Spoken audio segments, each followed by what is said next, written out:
June 1943. The war is raging in Europe, but here, in Norfolk, Virginia, the morning air smells of salt and diesel. A ship from North Africa docks quietly. Down the ramp walk hundreds of German prisoners, young, tired, expecting hate.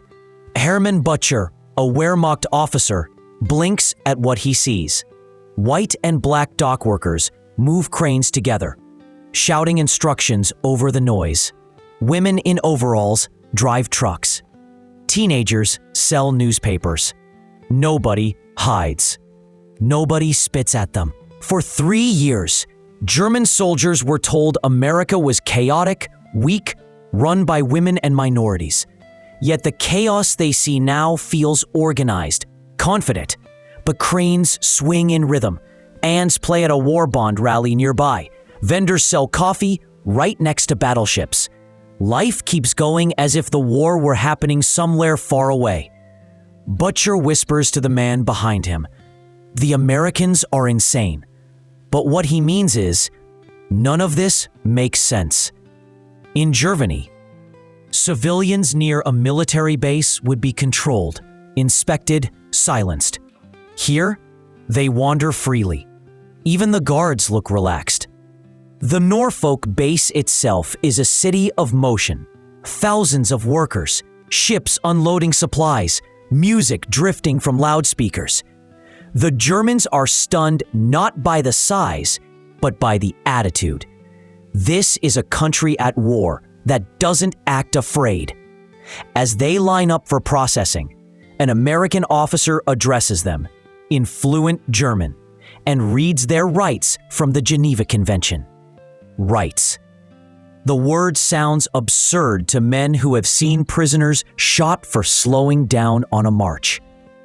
The officer asks about dietary needs, medical issues, religion. Some laugh nervously, waiting for the trick, but there isn't one. Then come the medics, some of them black, some Jewish. They check wounds, give injections, write notes. One technician, a young African American, calmly draws blood from a German lieutenant.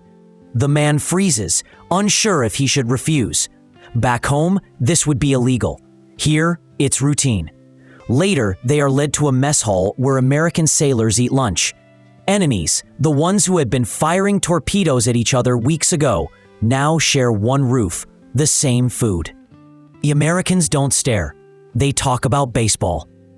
For the prisoners, this calm normalcy is the strangest thing of all. They had expected cages and humiliation.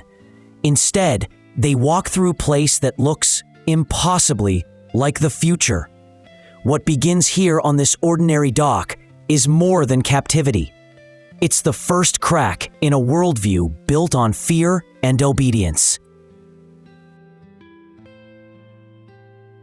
The German prisoners expected the worst: barbed wire, barking guards, hunger. Instead, the first thing they heard was an American officer explaining rules, politely, in clear German, and quoting the Geneva Convention. It felt unreal. In their army, prisoners were either labor tools or problems to get rid of. Here, they were treated like people. When medics arrived, the confusion deepened.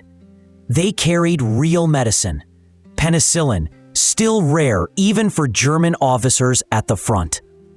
One wounded soldier was treated by a Jewish American nurse. He didn't know whether to thank her or look away. Back home, everything about that moment would have been impossible. Here, it was normal. Meals came next. Instead of guards tossing food through a fence, they were led into a clean hall with long tables. At one end, American sailors ate lunch. At the other, the Germans. Same menu, same trays. Nobody shouted. The only sound was a radio broadcasting a baseball game. To the prisoners, that mix of enemies and normal life felt more shocking than defeat itself. After processing, they boarded trains heading west, not in boxcars, but in passenger coaches with windows and soft seats. Civilians waved from the platforms. Not angrily, just curious. At one station, a farmer handed an apple to a guard and said, "For your Germans." The officer smiled and passed it through the window. The prisoners looked out as the landscape rolled by. Open fields, small towns, factories running full speed. Nothing was hidden. In Germany, military zones were covered, secret, guarded. Here, you could read the factory names in giant letters. Cars filled the parking lots. Workers' homes had gardens, electric lights, radios on the porches. One officer noticed a worker toss half an apple and open a new one. Waste. Casual, thoughtless, but free. It hit harder than any propaganda. These Americans didn't fear shortage. They didn't fear their leaders. They didn't fear anything. By the time the train reached Texas, the prisoners were silent. They'd seen too much to fit into their old beliefs. America wasn't just rich. It was confident in a way they couldn't explain. It didn't need to prove its power by cruelty. It proved it by calm. And as the train slowed near their first camp, a strange question spread among them. If the enemy treats us like this, what else have we been wrong about? The trip to Texas took 3 days. For the German prisoners, every mile felt like another riddle. They were crossing the land of their enemy, yet nothing looked like a country at war. Factories worked at full speed, but with no fences or camouflage. Company names were painted in giant letters. Workers came and went freely, carrying lunchboxes, chatting, laughing. In Germany, that would be considered a security risk. Here, it was everyday life. At one stop, in Pennsylvania, the prisoners saw men leaving a steel mill. Each one wore clean clothes, leather shoes, and a wristwatch. Small details that felt impossible back home. They noticed a worker throw away a half-eaten sandwich and open another one. To men who had fought over scraps in Africa, that simple gesture was hard to process. Waste wasn't just waste, it was a symbol of abundance. When the train paused in Washington, D.C., families gathered to see off American soldiers. Wives kissed their husbands in public. Children waved flags. Teenagers shared milkshakes at the station cafe. Just a few feet away, German prisoners watched through the windows. No one cursed them. No one even seemed to care. For the first time, they saw a society at war without fear. People criticized the government openly in newspapers. Civilians wandered near trains filled with enemy soldiers. There was no sense of panic, no police patrols shouting orders. To the prisoners, it looked like a kind of strength they had never imagined. Confidence built on freedom, not control. As the train rolled south, the landscape changed. Farmland, small towns, endless sky. Even the poorhouses had electricity and radios.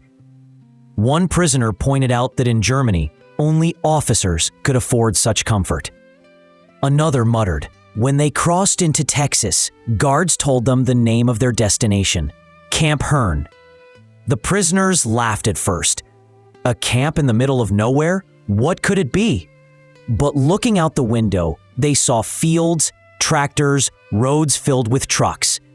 America's war machine wasn't just in factories. It was in the soil, the rhythm, the ordinary life around them. The thought settled quietly among them. If this is how the enemy lives, then maybe the war was never about strength at all. Maybe it was about ideas. When the prisoners arrived at Camp Hearn, Texas, they braced for punishment. Instead, they walked into something that felt more like a college campus than a prison. Wooden barracks with electric lights, hot showers, real beds with sheets, a library, even a small store where they could buy chocolate, cigarettes, and soap using camp money they earned from work. It didn't make sense. In Germany, prisoners were barely fed. Here, they could shop, and they could work. not as slaves, but as laborers on Texas farms, cotton gins, and ranches. The pay was small, but the respect was real. Farmers talked to them, argued with them, even joked. Some complained about President Roosevelt right in front of them. No one got arrested. That alone felt like science fiction. At the King Ranch, the Germans saw something else they couldn't explain. White, black, and Mexican workers sharing the same tasks. Not equal in status, not yet, but working side by side. The racial order they'd been taught their whole lives didn't fit this picture. And when a black man outpicked them in the cotton field, the shock was personal. Inside the camp, life kept surprising them. Women ran trucks, stores, and offices. Female pilots flew over the base from a nearby airfield. For men raised to see women as helpers, not leaders, it was another broken rule. Then came Christmas. Local families donated gifts, candy, cards, small presents for every German prisoner. American mothers whose sons were fighting in Europe baked cookies for their enemies. The town choir learned German carols and sang inside the camp. Some prisoners cried quietly in the back rows, unable to understand why kindness came from the other side of the war. That night, the camp glowed with electric lights strung across the yard, brighter than most German towns even before the war. For the first time, many of them didn't feel like prisoners. They felt seen. None of it was meant as propaganda. It was just how Americans lived. Messy, loud, generous. But for men raised under orders to fear and hate, this simple normalcy was more powerful than any speech. And somewhere in that Texas night, behind barbed wire that didn't feel like a cage, the first real change began. By early 1944, Camp Hearn had turned into something no one expected: a school. Not officially, but in spirit. The prisoners started classes in English, history, math, and farming. Books came from local donations and the American Library Association. Many were banned in Germany.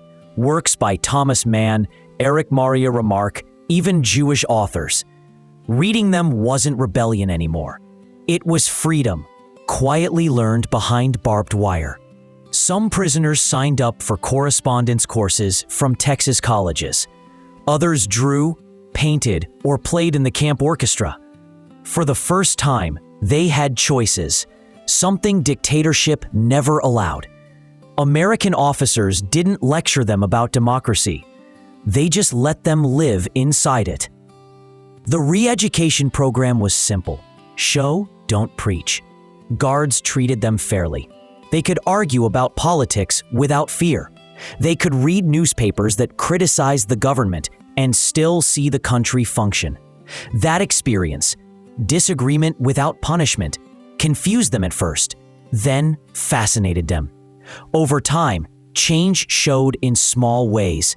Fewer Nazi symbols on walls, more English in conversations, letters home describing Americans not as monsters, but as strange, open people. The camp newspaper, once full of slogans, started printing essays about freedom and justice. No one forced them to write that. It just happened. When the war ended, most expected to go home unchanged. But something had shifted. They had seen a different kind of strength, one built on trust and opportunity, not fear. Back in Germany, many helped rebuild cities, open schools, and start businesses modeled on what they'd seen in Texas fields and factories. Some returned as allies. A few even came back to America for good, working as engineers, teachers, or farmers. They carried no medals, no victory flags, just a new understanding of what power could mean. The story of those men is easy to miss because it happened quietly, without battle cries or headlines. But it may be one of America's greatest victories, showing that freedom itself can change minds faster than force ever could. If you enjoyed this story, make sure to like, subscribe, and check out more true tales of history that remind us how humanity, even in war, can surprise us all.